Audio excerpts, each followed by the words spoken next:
jeunes avocats du Niger a organisé ce matin une conférence de débat sur le thème relatif à Boko Haram et droit international humanitaire. Détails dans cette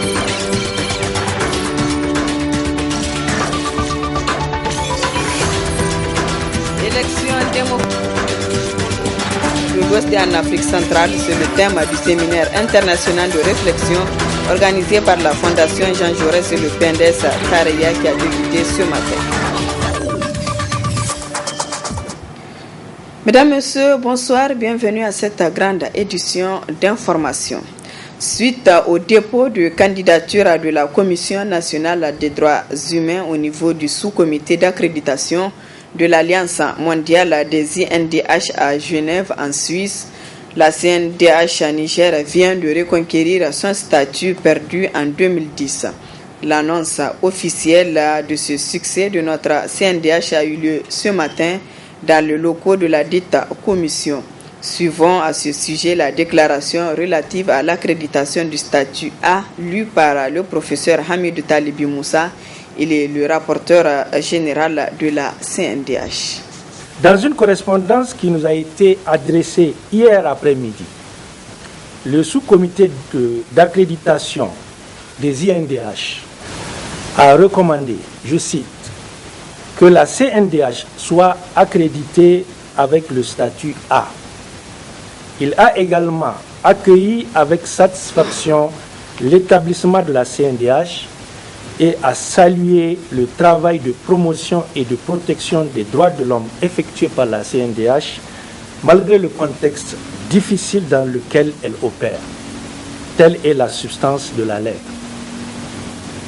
Le succès remporté par la CNDH est le fruit d'un travail laborieux, professionnel, impartial, mené en 4 années par une équipe de commissaires et cadres techniques engagés et déterminés en collaboration avec la société civile et l'appui de l'État ainsi que des partenaires techniques et financiers de la Commission. C'est par conséquent une page importante de l'histoire qui est en train de s'écrire en lettres d'or pour la CNDH et au-delà pour tout un peuple, celui du Niger. Les avantages du statut A sont nombreux pour une INDH. On peut citer entre autres la possibilité pour la CNDH d'être en interaction avec tous les mécanismes des droits humains, la possibilité de faire des rapports alternatifs devant les Nations Unies, la participation à toutes les rencontres des Nations Unies sur les questions liées aux droits de l'homme, la faculté d'être membre du bureau de Gannery et du réseau des institutions nationales africaines des droits de l'homme, RINAD, la possibilité d'être membre affilié de la Commission africaine des droits de l'homme et des peuples. Au plan national, l'attestation de la crédibilité de l'État du Niger en matière des droits humains et la consolidation de la crédibilité de la CNDH auprès des partenaires internationaux. Il convient à présent de relever les défis formulés à travers les recommandations du sous-comité d'accréditation qui se résument comme suit. 1. Encourager la ratification et l'adhésion aux instruments internationaux des droits de l'homme. 2. Favoriser le pluralisme et la représentation des femmes. 3. Améliorer la sélection et la désignation des commissaires. 4.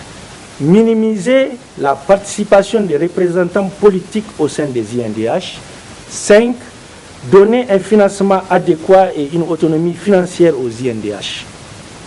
La CNDH tient à féliciter et à encourager tous les acteurs ayant contribué directement ou indirectement à ce succès éclatant de notre commission.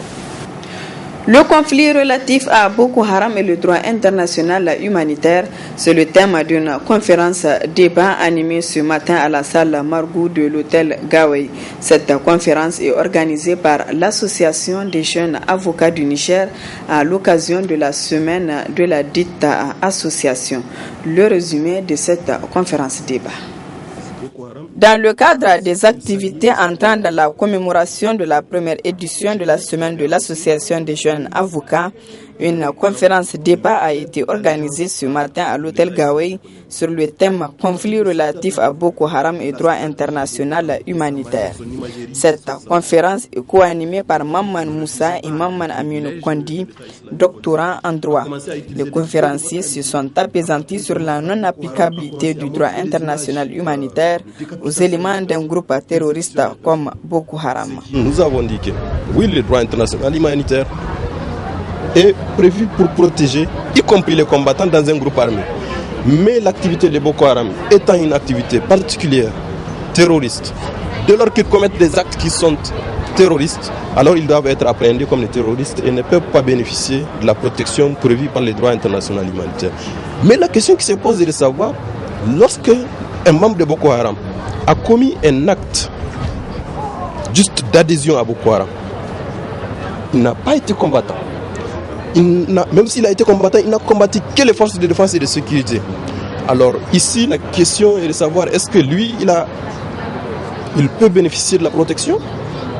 C'est ça la question. Et toute la délicatesse de la question qui se pose pour les praticiens de droit. Par contre, le Niger me semble être avec la Mauritanie les seuls pays qui ont des dispositions assez clarifiées, qui ont des juridictions spécialisées avec tous les niveaux d'appel et de cassation qui soient véritablement organisés, en tout cas d'un point de vue architectural. Antérieurement, on reprochait au Niger de ne pas tenir encore des procès à la matière. Mais cela est définitivement résolu avec des assises qui ont eu lieu, avec des jugements de plus de 150 personnes déjà qui ont eu lieu sur les 1400 personnes qui sont en détention. Ce qui fait que le Niger est en bonne voie. Les étudiants en droit ont répondu massivement à cette conférence car c'est un thème d'actualité. La Fondation Jean Jaurès et le parti PNDS Taraya organisent depuis ce matin un séminaire international de réflexion sur le thème élection, démocratie et gouvernance en Afrique de l'Ouest et en Afrique centrale. Le compte-rendu de Assamaou Seydou et Nasser Seydou. Organisé conjointement par la Fondation Jean Jaurès et PNDS Taraya, le séminaire international de réflexion se penche sur le thème élection, démocratie et gouvernance en Afrique centrale. Ainsi, du 24 au 25, les participants venus de l'Afrique de l'Ouest, centrale et de l'Europe vont échanger leur expérience en matière électorale. Le thème de notre rencontre, pour vaste et classique qu'il soit, élection, démocratie et gouvernance, n'en est pas moins pertinent et d'une actualité pressante en Afrique de façon générale et en Afrique de l'Ouest et du Centre en particulier, tant il est vrai que les enjeux en matière de démocratie n'ont pas fondamentalement varié depuis plus de 30 ans que nos pays ont formellement fait l'option de cette forme de gouvernance. Aujourd'hui, comme il y a 30 ans, la problématique de la sincérité des élections se pose dans les mêmes termes dans bien des pays de nos deux régions. Si en Afrique de l'Ouest, les acquis de l'élite démocratique ont généré des dynamiques qui ont consacré des évolutions certaines, force est tout de même de reconnaître qu'en Afrique centrale, les évolutions sont très lentes du fait de la forte prégnance institutionnelle de nombreux facteurs d'inertie.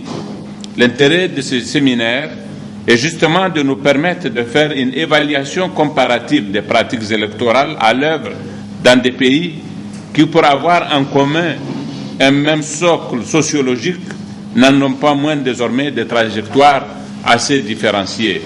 Le coordonnateur du secteur international salue l'initiative. Les élections qu'on peut considérer comme élections simulacres est souvent bien accompagnées de tripatouillages constitutionnels en amont de l'élection qui permettent ainsi aux dirigeants de se maintenir vaille que vaille au pouvoir. Évidemment, on peut songer au Burundi, au Congo-Brazza, au Gabon, à la Guinée équatoriale, où je crois Obiang fait aujourd'hui figure de doyen en termes de durée au pouvoir en Afrique, parce qu'il est au pouvoir depuis 1979, je crois, mais c'est cela où nous en parlerons également. Et le Rwanda bientôt, où Paul Kagame est suite au changement constitutionnel peut demeurer au pouvoir jusque 2028. Enfin, j'ai plus le voilà. Précisons qu'au cours de ces assises de Niamey, 4 tables rondes seront animées sur les élections libres et transparentes, la gouvernance démocratique, l'élection contestable et contestée et les relations entre l'Afrique de l'Ouest, l'Afrique centrale et l'Union européenne. Célébration ce jour à 24 mars de la Journée mondiale de lutte contre la tuberculose. Le thème retenu cette année est s'unir pour mettre fin à la tuberculose. Docteur Haïdara Harouna nous en dit plus sur cette maladie infectieuse. On l'écoute. La tuberculose, c'est une maladie infectieuse comme on le dit généralement, c'est-à-dire qui est due à un bacille, appelé le bacille du coq. Cette infection-là, elle attaque généralement, je dis bien généralement, le poumon. Comment on l'attrape? C'est suite à c'est à l'air libre, ou suite à des gouttelettes, ce qu'on appelle des gouttelettes de fluide, c'est-à-dire quand le patient tousse. Maintenant, les principaux signes cliniques, c'est-à-dire ce qui fait penser que cette personne-là a la tuberculose ou la maladie tuberculeuse, c'est généralement la toux. C'est une toux qui est sèche au tout début, puis elle devient productive, c'est-à-dire le produit du crachat. Et ensuite, à la longue, même des sangs, ce qu'on appelle des hémoptysies. Quand la personne crache, il y a des stries de sang qui se voient au niveau des crachats. Et le deuxième aussi, c'est l'asthénie, c'est-à-dire la personne est toujours fatiguée. Il y a la fièvre, surtout la nuit. Après la fièvre, aussitôt, vous allez voir que la personne est couverte de sueur. Toujours la nuit, principalement la nuit. Et bien sûr, de temps en temps, vous allez voir que la personne n'a pas d'appétit, n'arrive pas à manger, donc du coup, il perd du poids. Voilà comment ça se manifeste de manière générale. Maintenant, pour ce qui est il y en a plusieurs types de tuberculose. Nous, on connaît que la forme pulmonaire, mais il y a des formes articulaires, des formes neurologiques. Ça, c'est vraiment des complications à la longue qui se présentent. Maintenant, la tuberculose, généralement, elle a des complications plus conséquentes, surtout chez les personnes âgées, les vieux, ou chez ceux qui sont immunodéprimés, c'est-à-dire des patients qui ont une immunité régressée, qui est diminuée. Généralement, ce qu'on constate ces derniers temps chez les personnes vivant avec le VIH. Il y a une immunodépression et facilement ça se déclenche. Maintenant, pour ce qui est de la prise en charge, la première prise en charge d'abord c'est la prévention. On fait ce qu'on appelle la vaccination chez les enfants, le BCG qu'on fait généralement, qui protège les systématiques et protège contre ces bacilles-là. Maintenant, la prise en charge thérapeutique, elle s'est faite en milieu hospitalier au tout début. C'est un traitement qui est vraiment long. Maintenant, si c'est une tuberculose vraiment qui est très importante, c'est-à-dire une maladie très importante, comme je vous dis, il y a plusieurs types de tuberculose. D'abord, la personne est hospitalisée pour suivre un traitement de 2 voire 4 semaines, 1 mois. Si vraiment la personne suit son traitement régulièrement, alors elle peut continuer le traitement. C'est un traitement d'abord de 4 mois et de 2 mois, ensuite de 4 mois. Le Conseil régional d'Agadez et le cadre de concertation des structures de la société civile se sont prononcés relativement à la situation socio-économique de la région. Dans une déclaration, ils ont condamné le traitement réservé à la région par les sociétés minières. La substance de cette déclaration avec Nasser Dantouf. Dans une déclaration le 20 mars dernier, les élus locaux de la région d'Agadez et le cadre de concertation constatent avec amertume que les collectivités territoriales ont été privées de certains de leurs droits constitutionnels du fait des sociétés minières de la place, notamment la Cominac, la Somaïr et la Sonichara. Ces 3 sociétés s'insurgent de manière désinvolte contre la seule taxe qui revient entièrement aux populations subissant les effets néfastes et directs des activités industrielles. Il s'agit de la taxe professionnelle. C'est l'occasion pour eux de porter à la connaissance de toute la population d'Agadez en particulier et du Niger en général le comportement peu respectueux de ces 3 sociétés à l'endroit de nos concitoyens par la violation flagrante des dispositions de la loi portant code minier. Nous ne pouvons pas comprendre, poursuivent les élus locaux de la région d'Agadez et le cadre de concertation, que des sociétés qui se disent respectables et respectueuses des lois de la République se versent dans l'incivisme fiscal pour une taxe dont s'acquitte même la petite vendeuse de galettes, et ce malgré les injections de services des impôts. Il est important de préciser que la fiscalité minière constitue la principale source de financement des budgets des collectivités de la région pour la sauvegarde et la préservation d'un environnement pollué par les activités des sociétés minières. La taxe professionnelle est un impôt entièrement rétrocédé par l'État aux collectivités territoriales par décret numéro 230/2013/MI du 28 juin 2013 portant répartition des produits de certains impôts et taxes rétrocèdent par l'État aux collectivités territoriales. Elle est définie comme étant un impôt direct perçu au profit des collectivités territoriales sur les personnes physiques ou morales exerçant une profession industrielle, commerciale, libérale ou artisanale.